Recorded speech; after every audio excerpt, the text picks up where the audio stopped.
Well, here we are. We are still finding ourselves in COVID-19, or I guess we're in 2020. But I'm here with Rhonda Rosenberg from the Multicultural Council of Saskatchewan and Sheena Koops. And we're here just on the tail of Saskatchewan Multicultural Week. And I am coming to you from my office in Silton at the very end of, I guess, Last Mountain Lake on Treaty 4 territory. I'm mentioning this to honor my treaty relationship to and the folks who walked before me. And as you can see, as Sheena is walking as well. I'm so fortunate to call this place home and respectful to this land. So we are here today to talk about multiculturalism and allyship and what it means to be multicultural in your community and in your spaces and in your places. And so I've gathered this unique team, and I think it's going to be awesome. We're here as kind of as a lunch and learn or a wine and dine supper, whenever you choose to join us or listen. Listen in your own space, in your own time, and just open yourselves to this conversation. So I'm going to put myself on mute and hand the proverbial mic, I guess. On my screen, it would be up to Rhonda, and then we'll go from there. Thanks so much, Aileen. It's great to be here with you and with Sheena and with anyone who's joining us from Prairie Central District or wherever you may be watching and listening to this. We're looking forward to having a great opportunity to share and give some food for thought and action today. As somebody whose grandparents came from Eastern Europe to Toronto, and then I have moved here to Saskatchewan, I'm aware that my home is where Indigenous people have lived since time immemorial. I acknowledge that MCAS's work and support today reaches lands covered by treaties 2, 4, 5, 6, 8, and 10, traditional lands of the Cree, Saulteaux, Nakota, Dakota, Lakota, Dene, Michif, and formerly Blackfoot nations.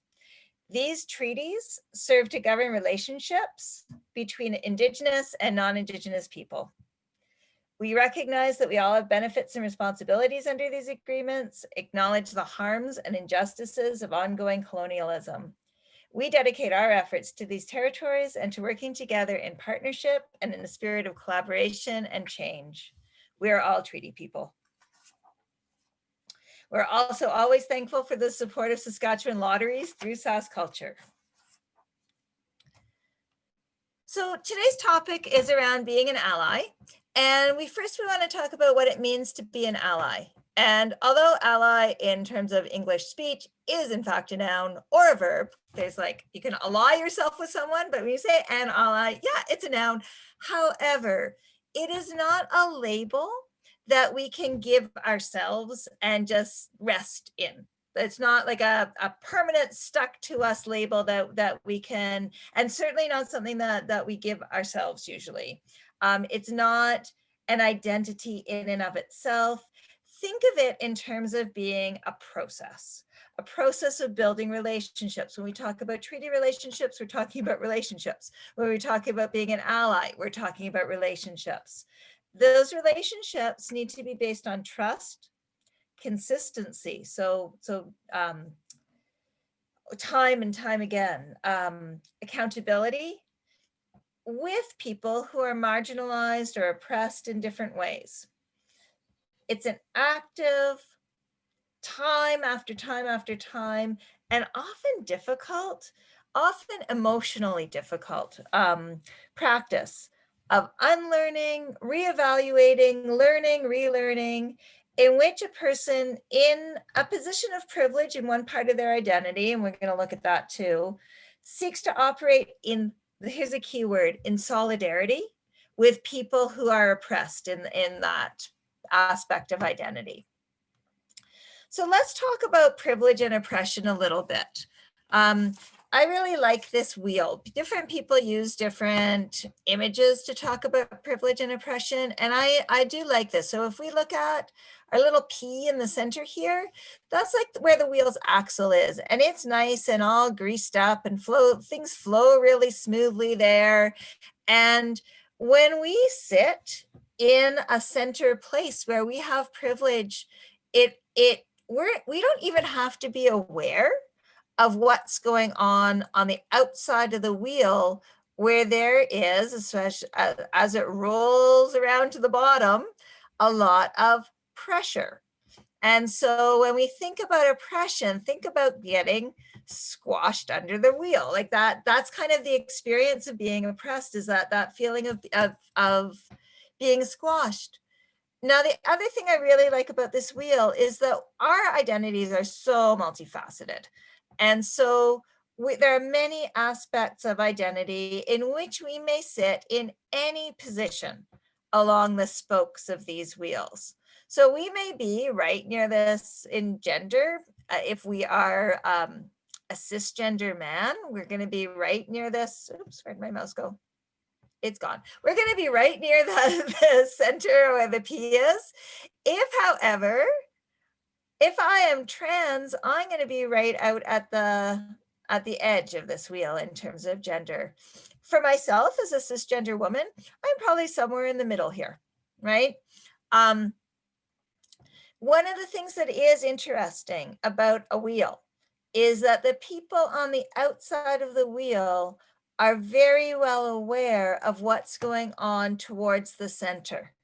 Whereas people at the center, think about it, if you had people, they're all facing inwards, and people at the center are often quite unaware of the experiences of people who are towards the outside from them.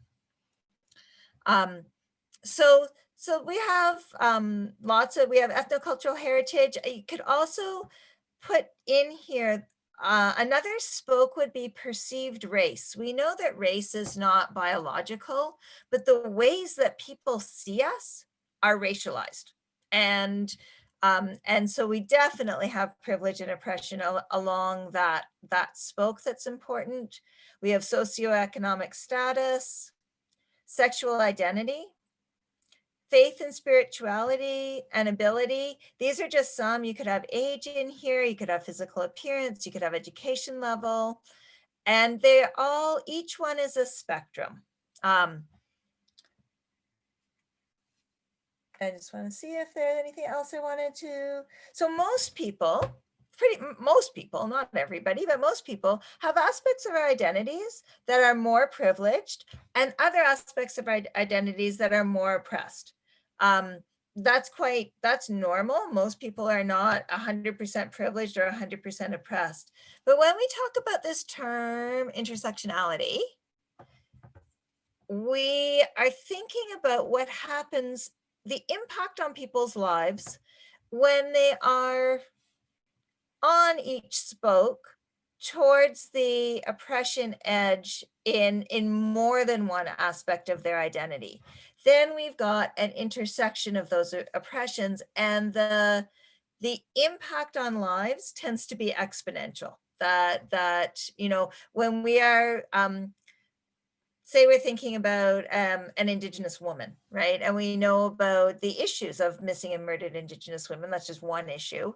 But there we've got, oh man, my mouse.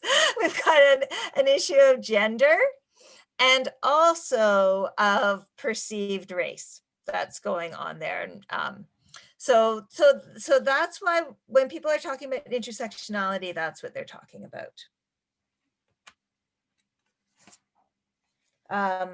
When we think about being an ally, it's really thinking about how we can come from our own privilege, from our places of privilege, to work towards equality so that there is less of a difference, so that the weight is shared more along each spectrum. People who are privileged can find roles or ways to express privilege and oppression in order to create opportunities for others to express their voices and question various ideas. So now I thought we'd look at, why should we be allies? Why should I be an ally if I become aware that I am privileged in certain aspects, or I carry some privileges? Why should I do anything? Well, I'd encourage you to think about what your reason or reasons are. There are often look at three basic reasons. One's the business case. And so whether you are in business or in an organization, there's a great deal of research looking at companies and organizations being more productive, more profitable, certainly more innovative and creative, and much better at making decisions that serve the whole community. There is, of course, social justice, which tends to be my my focus. It's probably more my reason, although all three are my reasons, I have to say. But the desire to understand and address injustice, inequity, and oppression, knowing that we have such deep and long history with it, and that it's continuing now. Even as changes are made, there are still forces that are continuing that. Social justice is a real reason to be an ally. And then our kids often, whether we have our own kids or whether there are children that we care about, nieces, nephews, people in the community, really wanting children that we are in relationship with to grow up with equal opportunities, but also that they have a deep understanding and care enough to create equal opportunities for others. So these are all reasons why we might choose to be an ally. And when we're aware of our own reasons, it helps when things get tough, it helps to remind ourselves why we're on this journey. And I think it's helpful to think of it as a journey as well. It's not never a one and done kind of thing. This is definitely a constant learning process. So this is a billboard, and I got to look at my notes to tell you where it's from. It's from Arkansas, a small town of Harrison. This is a radio station, which is a white supremacist radio station. And I think it's really interesting that even white supremacists don't want to get called racist. And they try to use language that makes us say, like there were posters around U of R and U of S a couple of years ago that said it's okay to be white. Of course it's okay, right? We're born into the bodies that we're born into. And of course that's okay. It's also beyond okay. It is good to have pride in your ethnocultural heritage, to embrace your Ukrainian or Finnish or Indian roots, whatever those might be. Having pride in your heritage, in the traditions, in the values, in the worldviews, those are all good things. It's different to say that your traditions make you a more valuable person than others. And that's what white supremacy, that's the basis of white supremacy. So I think we just wanted to show on here that even white supremacists don't want to get labeled racist. So being not racist is not enough here. You actually have to be actively anti-racist. And so we thought we'd take a quick look at becoming anti-racist. So there are three basic zones in this particular model. Think about starting out, we're often in the fear zone. And it might be about denying racism as a problem because it's not a problem for you.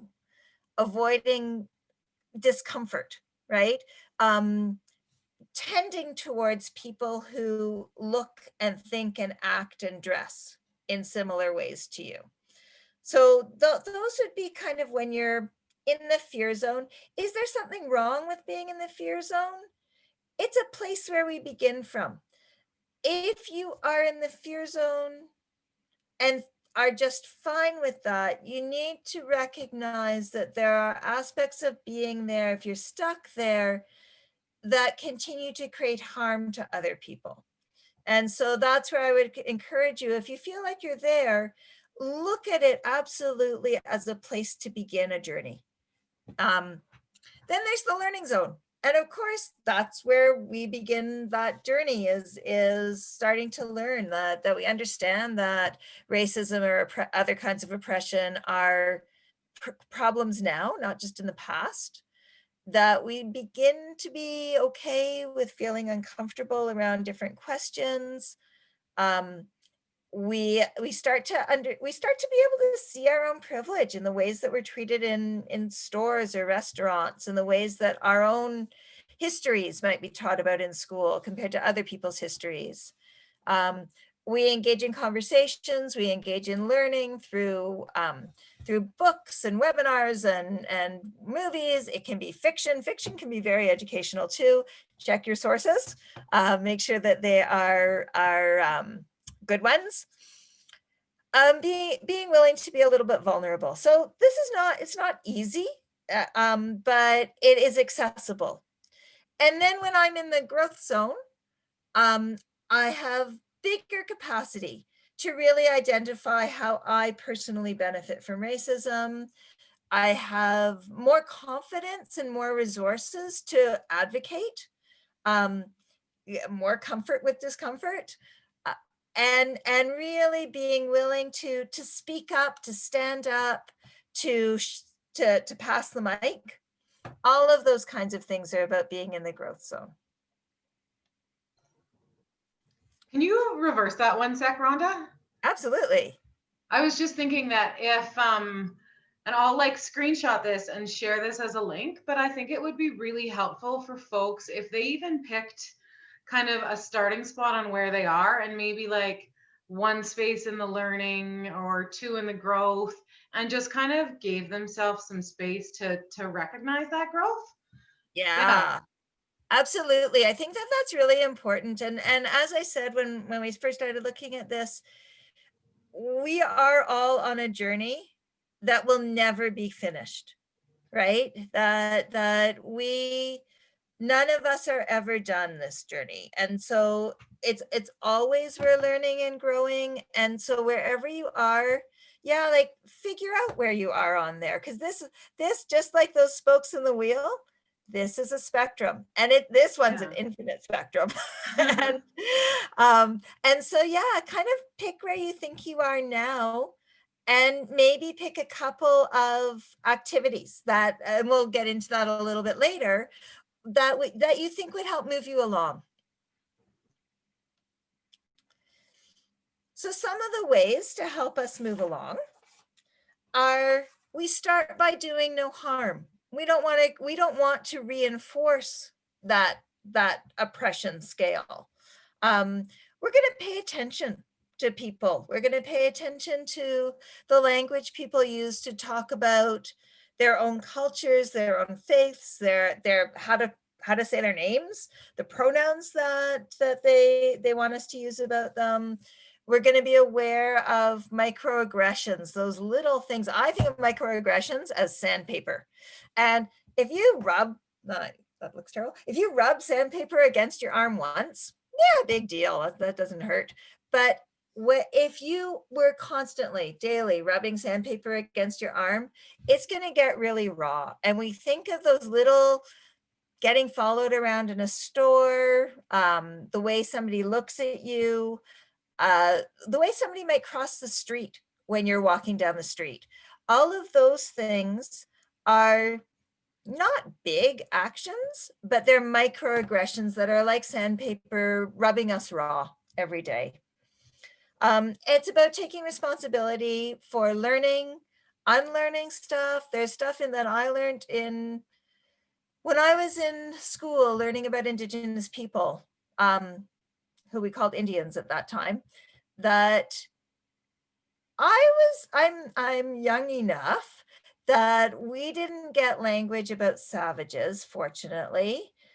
I did, though, get a very paternalistic perspective about kind of naive, childlike people who could get bought off for a box of beads. And I've had to unlearn. There are lots of things that I have had to unlearn and relearn, and that is an ongoing process. Then we want to advocate. We want to think, if we see something that's not okay, we intervene, we speak up, we invite others to speak. If we are on a panel, we go, this is not really complete if we don't also have other voices on this panel. We want to refer and encourage people. where we have some privilege, we want to leverage that privilege to create change. And so where there's like that imbalance of privilege and oppression, that the change we're looking for is so that there's less gap, so that there's like just that we don't have that scale of privilege and oppression. We can do things that change individual lives in significant ways. We can act as mentors. We can choose where we volunteer in ways that affect lives. We can make human resources changes within our organizations. And that's about recruitment. It's about hiring. It's about promotion. It's about training. It's about who is seen as leadership. It's even about, when we talk about hiring and recruitment, it's about how we talk about qualifications and making sure that those go across our organizations, and that there's accountability for that as well. And finally, it's really important for us to support each other as allies, to build networks and talk to each other and build each other up. Don't let pettiness and jealousies or imperfections get in our way, but really support each other, call each other, and support sometimes means calling each other out when we're not being so great. But it also means, like, letting people know when you think that they're doing good things, and amplifying lots and lots of voices. So this is kind of cute.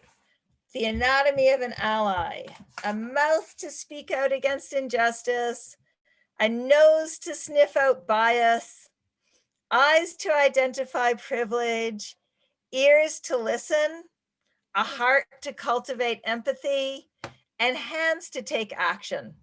So that's kind of nice. That's our anatomy of an ally. And I think so awesome. Really, I've never seen that one. Yeah, your Dennis found that one. I like it. And here are some, if you are engaged in a conversation, this one is particularly focused on racism, but it doesn't have to be. Listen. When people who are experiencing that kind of oppression, whatever you're talking about, are sharing their experiences, open your ears and your heart and listen. The speaking comes when you see something or have an opportunity to educate and advocate based on that listening that you've done. And the amplifying. Share the messages, like share those, share what you've learned and what you've heard. Social media is really easy to amplify voices of the oppressed because there's lots of posts that are out there and you can just share them. And often those go to folks in your circles that may not be as aware of their privilege yet. And so there's lots of really good opportunities to take messages that you're hearing and spread them. The other thing that is important about that in my learning journey, one of the things that I have learned is that for people experiencing marginalization or oppression, it's exhausting to be constantly the person answering the same questions or doing the same education over and over again. And so if you have privilege and you've been given an experience by somebody else, ask if you may share that with others, because that kind of amplification can take some of that emotional labor off of people who are oppressed. And I'm gonna, I think this is, then we've got these 12 things to do that, guess what's at the top? As always, become aware of your own privilege and then listen. Don't stop listening. And listening can mean reading, listening. There's lots of ways of listening. taking responsibility without being defensive, and trying to figure out ways in which you might be supporting oppressive systems. And it is liberating to us when we stop supporting them. Try to help others understand. Unlearn your own prejudices and stereotypes. Taking responsibility to understand our colonial legacy and the current challenges. Colonialism is ongoing here. Current challenges for Indigenous peoples, learning about the TRC calls to action, the MMIW calls for justice, other actions that we can take. Here's what I think is important, especially when we do carry privilege. Often when we realize we carry privilege, it comes with guilt. And guilt, we talk about it, it's the glue that holds discrimination in place. So you might feel guilty. Understand that guilt is an emotion. Feel it, think about it, and try to let it go, because it's really hard to act when we're stuck in that place of guilt. Try to be an ally, not a bystander. Again, coming back to listening, don't know what's good for them. You're not the leader here that follows someone else's lead. Learning. And then finally, and I think that this one is also important, be yourself. Don't try to be someone else. So if you're a person who carries privilege in different areas, if you're a white man, you are a white man, right?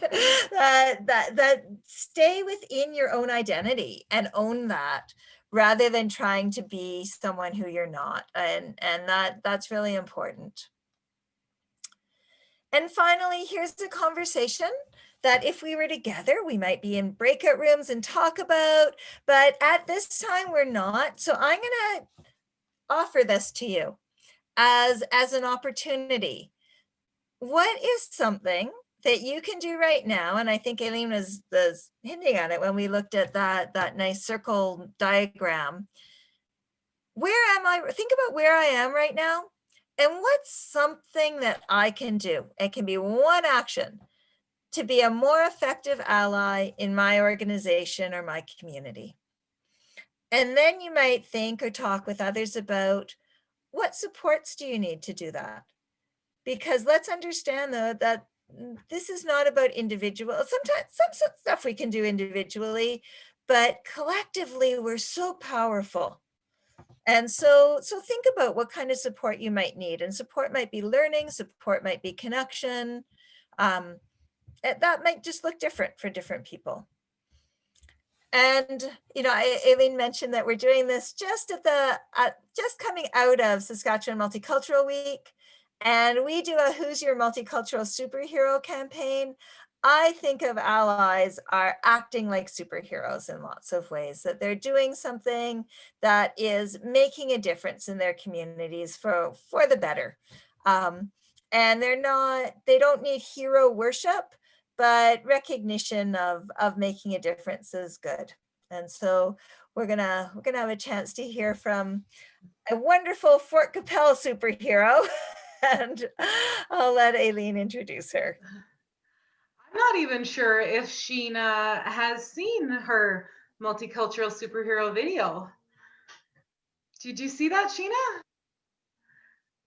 So you're still on mute, but I shared with the Multicultural Council that you were my superhero, Sheena. I think your honesty and your openness and your ability to build relationships and trust is so amazing as like a mentor to me and my community. And yeah, so that was like an unplanned perfect segue from the Multicultural Council into Sheena. And she's going to share a little bit both metaphorically and actually her journey that she is on. So yeah, I'll let you unmute, Sheena, and thank you, Rhonda.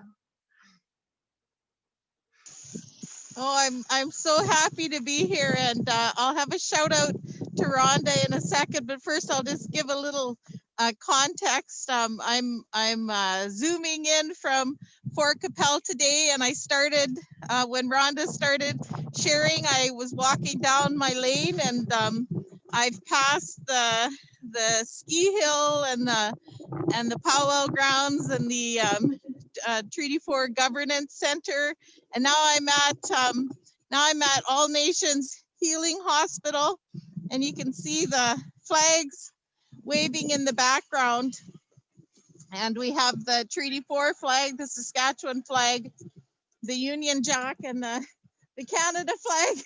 And I've got people. Oh,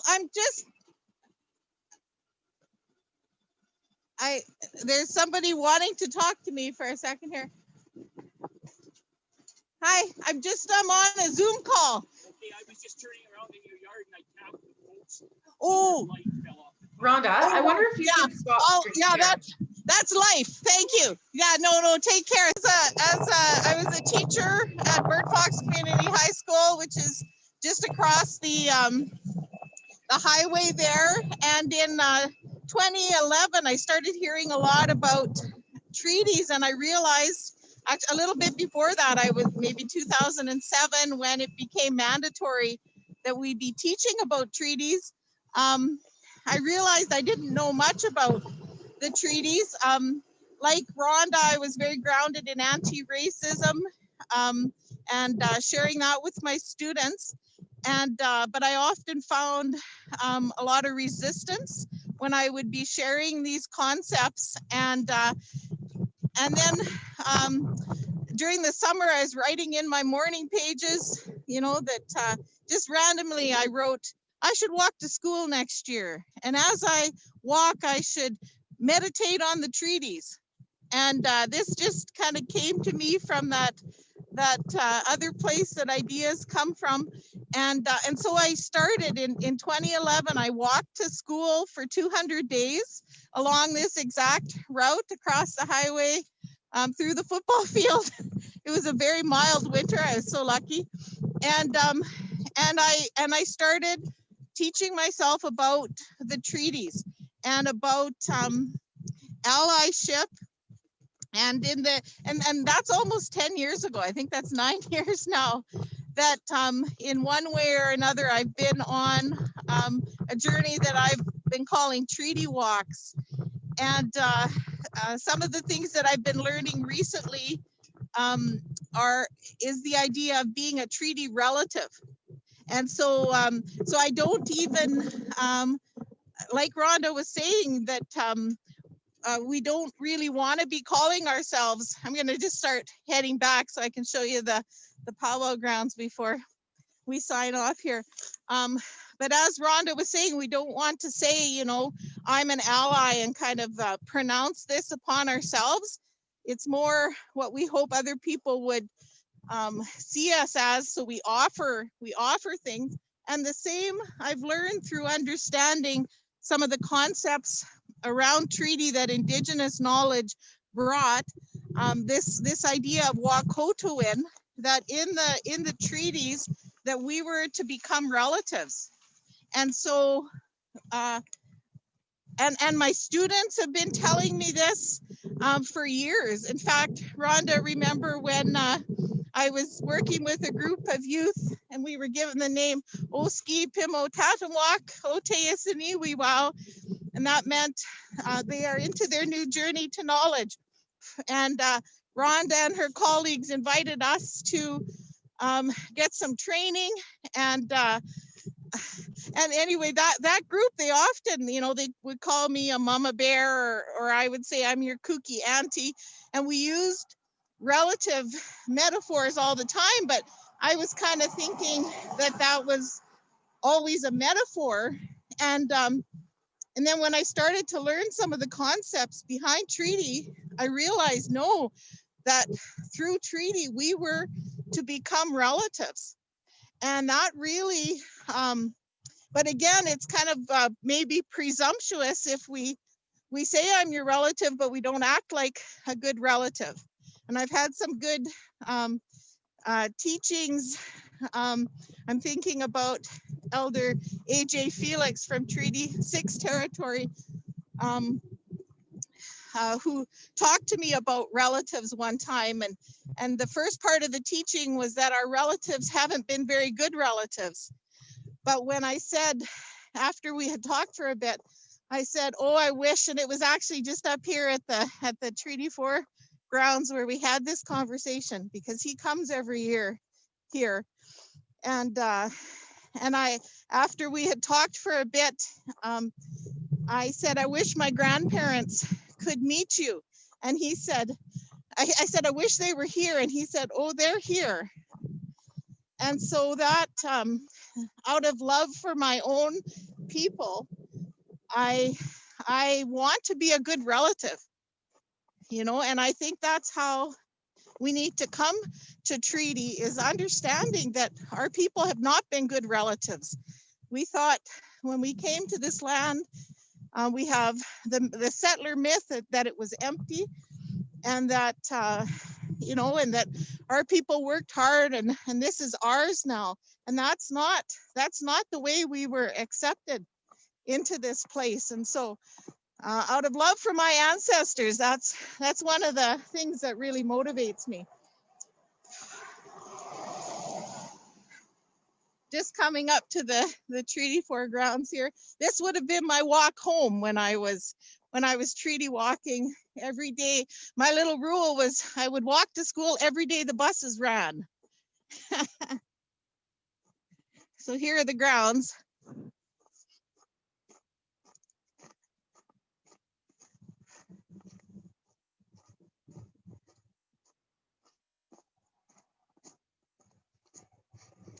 And I think I'll just stop here for kind of a backdrop, Aileen. And the way that you and I met was you're participating in the Treaty 4 gathering student activities.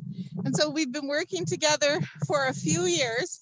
And that committee has been such an important part of my own growth as a treaty relative. And this past year, even though we had the pandemic, we put together a virtual Treaty 4 gathering student activities, and the teepees, they were still raised. Wendell, Star Blanket, and crew, they still raised the teepees, and it was quite a beautiful thing. And then there were some activities that were even able to happen out here this past year. So that was very special. One of the things that we took on this past year, and this is what I'll end with, Aileen, is the collaborative statement that we wrote with help from many people here at there's the governance office and yeah, anyway, I was told that it's just to call it a collaborative statement. Treaty number 4, 1874 was agreed to between the Canadian government representing the Crown of Great Britain and the Plains Cree, Saulteaux, and Assiniboine nations at this place, which was to become known as the Treaty Grounds. The treaty grounds were a sacred place, and the treaty partners had agreed to meet there every year so that the First Nations could receive their treaty annuities, the monies and hunting supplies that were promised under treaty, and to discuss how the terms of the treaty were being honored, especially in the area of education, health, and agricultural assistance. As promised, the treaty parties met at the treaty grounds in 1875 and 1876 until the federal government halted the practice because they didn't want the First Nations people to gather in large numbers, and they didn't want to face the demands to honor the treaty promises. Thereafter, treaty annuities were given out at other locations, such as the Northwest Mounted Police Headquarters at Fort Walsh. Later, annuities were distributed at the Indian agencies such as File Hills or Qu'Appelle. Eventually, annuities were paid at the First Nations themselves, a practice that continues to this day. There are also treaty annuity payments in larger urban centers, such as Regina and Saskatoon. Of course, treaty enforcement is not discussed at these treaty days. In the late 1980s, the old ones began telling the people that they needed to plan a gathering every September on the anniversary of Treaty 4. At first it was a 2 days chief council, and then a powwow was added to the gathering. The old ones told the people that the gathering needed to be even bigger, and they needed to gather on the land where the treaty was signed to show that we still use this space as a meeting ground, as we always have. They added an amateur hour, a rodeo, a dry dance, a round dance, powwow, and eventually student activities. Judy Panay, who was part of those early conversations, remembers the old one saying, "It's a gathering, not a celebration, because there is nothing to celebrate." The old ones were referring to broken promises, broken treaty promises. Over the years, the gathering has grown, even though it does not belong to any one or any one group. The Minister of Indian Affairs and the Governor General have attended. The contemporary Treaty Number 4 First Nations have worked together to determine their position regarding treaty. The government has only recently begun to take treaty issues seriously, partly because of political pressure from Canadian society and partly because they are legally compelled to do so. In 1982, recognition of the treaty rights of Indian people were entrenched in Section 35 of the Canadian Constitution, thereby legally obligating the government to fulfill promises that were either broken or never kept. The Indian voice is finally being acknowledged as more people became informed on the history of the treaty and what occurred at the time. It is important to understand the treaty because of the changing populations in the treaty areas within Saskatchewan. Newcomers and young people must understand the negotiations and the perspectives of those involved. Both Indian and non-Indian people within these treaty areas deserve to know the fuller history of the lands on which they reside. As settler descendants wake up to their treaty responsibilities, they have begun to participate in many aspects of the gathering. Today, we are hopeful that this gathering will encourage expansive treaty-based modes of relating, Gina Starblanket 2019, as we come together to remember those promises made to our treaty relatives, human and more than human. May we honor the old ones as we walk forward together. And that's Sheena from the Treaty 4 grounds here. That was awesome, Sheena. It was, yeah, the journey both spiritually and walking with you, and we could almost, or we can hear the wind blowing and can almost feel it. Yeah, so again, I want to thank you two both for, I don't know, Aerosmith couldn't have even wrote that better. Life's a journey, not a destination. And yeah, I just, after watching this, to the folks who are going to tune in, just do take a step back and find out where you are and what you can do, what steps you need to take, where you need to take those steps, and acknowledge, like the ladies said, that we are in a position of privilege and that there is help and there's resources and there's allies and there's friends, and together we will all learn and like Rhonda said, re-educate, because there's a lot of misinformation out there. Even today, there's still misinformation, and just realize that the people that we need to make these connections with and build those relationships, because that's where we're going to get the true learnings from. And I think that's what Sheena has mainly taught me in this, her multicultural journey, that it's so important to build those relationships and not only get the seat at the table, but be invited to the table and help wash dishes at the end of it, because that's where those true relationships do come together. So if you ladies want, you can turn your mics back on, and yeah, this was awesome. As weird as these Zoom things are, and I say it over and over again, it's amazing how we can experience so much through technology, and hopefully we'll reach a wide audience with this. So yeah, such an honor to be here with you, Rhonda. And you did an event here at the governance center too, didn't you? That we helped. Yeah, it was an anti-racism community forum. That's right. It was good. It was a really interesting gathering of folks who were looking for ways to create alliances and create relationships. And, you know, not totally relevant to this conversation, but it is. One of the things I remember from that day was there was a young dad who was helping us organize. And he had his little girl, she was about 3 or 4, Yeah. and she was just a little sparkle of a kid.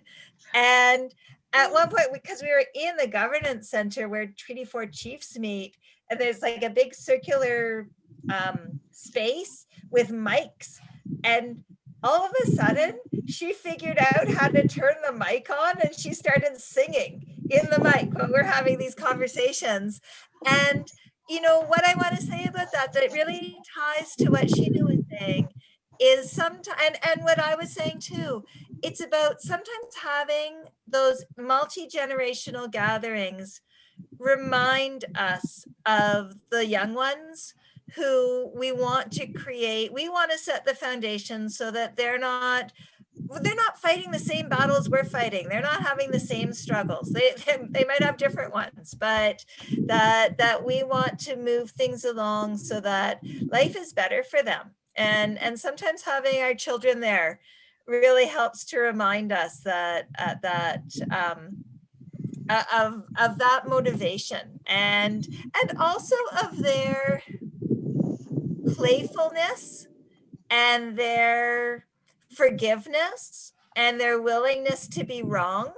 That sometimes those little kids can remind us of some good lessons that we would do well to learn as adults going on this journey in allyship and solidarity and treaty relatedness.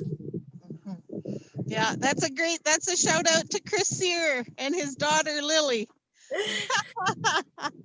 That's awesome. Yeah, I want to thank Prairie Central for creating this opportunity and invite folks that if you're interested in having more of these conversations to get in touch with us at MCAS. We're always happy to find new ways to interact with you, and open invitation. Very good. Yeah, thank you so much. This was really fun. Good to see you, Rhonda and Aileen. Yeah, awesome to see both of you too. Oh, it looks like Aileen's frozen. Oh, I'm back. All right. Hope we can have coffee soon someday. Yeah, it is frozen here. Yeah.